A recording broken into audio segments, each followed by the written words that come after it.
My name is Claudia Krapp and I'm from Plainfield, Illinois, and I would like to participate in the Real Women from Philadelphia contest that is sponsored by Paula Dean and Philadelphia Cream Cheese.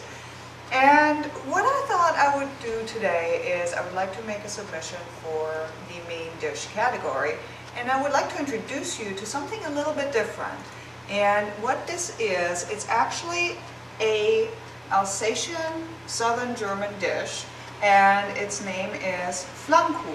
And basically what it is, it's very similar to pizza, but the difference being it's very thin and you don't have any marinara sauce, and this is a takeoff. The original one, basically all it consists of is a layer of creme fraiche, some onions, and some bacon on a piece of pizza dough. So what I'm doing today is a takeoff of this, because instead of creme fraiche, what I wanted to do is use the cream cheese, obviously, and I'm going to mix it a little bit with some sour cream to give it a spreading consistency.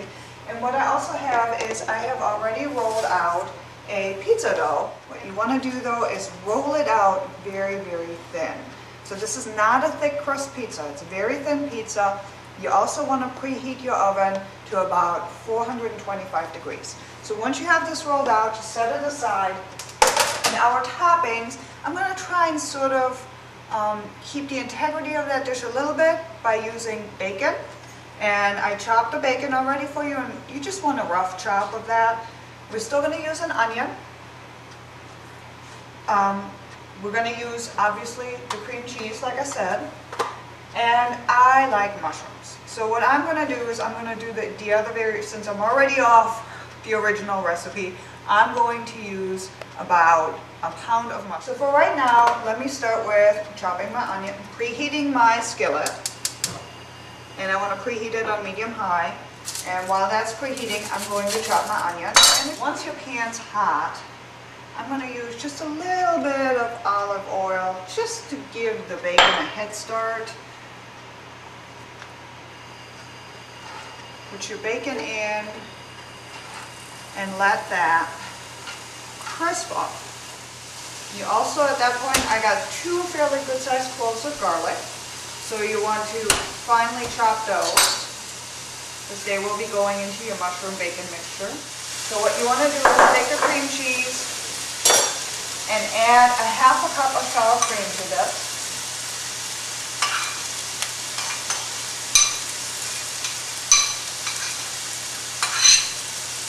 And you just want to stir it and combine it, and it needs to be spreading consistency, because you are going to put this on a uncooked pizza dough. So you don't want to tear your dough with this. And once you have this combined, all you're going to do is take some salt and pepper just to season it, just for taste.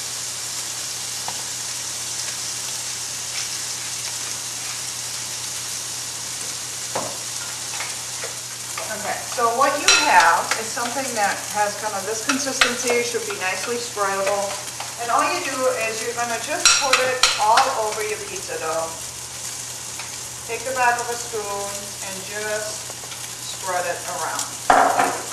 And don't want to go all the way to the end, because you also want to have something to hold on to as you're grabbing for it and eating it. Just makes it easier.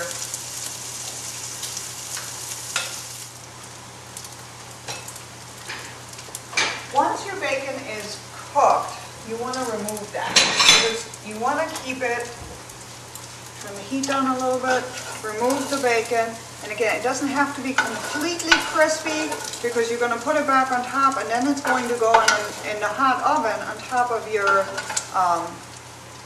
tart, and will continue to cook in the oven. So you just want to have some start of some crispiness, but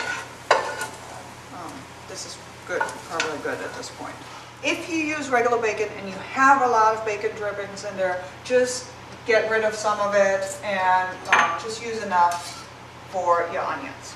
At this point, I've turned the heat down to about a medium low for my onions because I don't want my onions to burn. I just want them to sweat. So we'll put the onions in there. Let those go for a few minutes. Again, season with a little bit of salt, probably not much because again, remember you just put bacon in that pan. A little bit of pepper.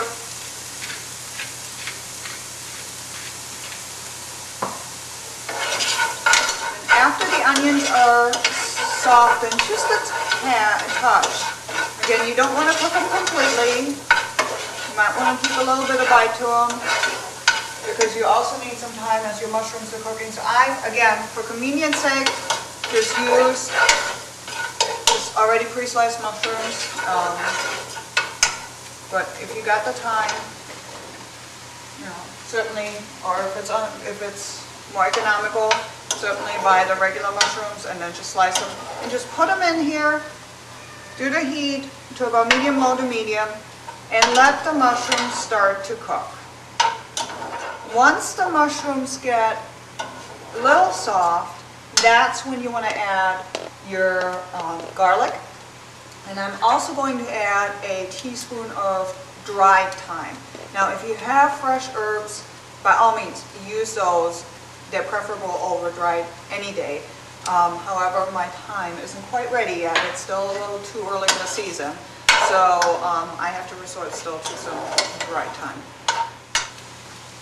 And when you're putting your thyme in, about a teaspoon, like I said, and again, I like to, when I use dry herbs before I get them in the pan, I like to sort of rub them in my hand a little bit so I can give them a head start. Okay, so the mushrooms are starting to brown. I'm going to put the garlic in. Okay, now that the mushrooms have cooked for a few minutes, and you're looking at about maybe 5 minutes at this point, they're starting to be tender. And what you want to do is you want to take some balsamic vinegar and use some good balsamic vinegar, because what you want to do at the end is just to give it a little bit more flavor. You want to put in about 1 to 2 tablespoons, depending on your taste, of balsamic vinegar. This option would be some sherry. And again, just put enough in to deglaze. And let that simmer and let it get to the point where the balsamic is almost evaporated. It has a chance to thicken up a little bit and to just add another layer of flavor that is going to go very well with the cream cheese as well, and with the bacon. So all you're going to do is just spread this on top.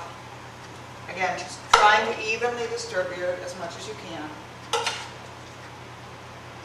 And at this point, don't worry about it if it's too hot, because it's going to go in the oven anyway.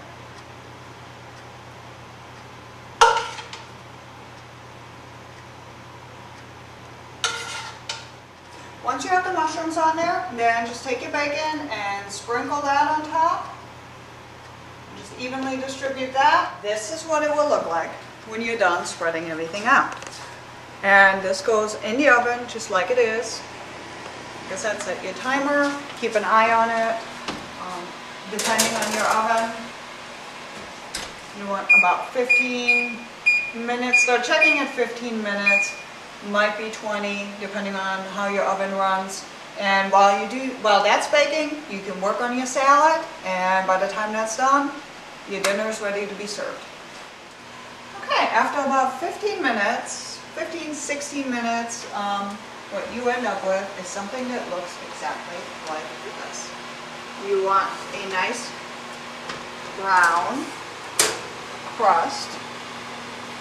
Your baking has now crisped up some more, and it's done. So you just want to let it set for a couple of minutes before you cut into it, just like you would any other pizza or tart, and then you serve it up. Alright, so after it sits for a few minutes, all you're going to do is cut this like you would any other pizza.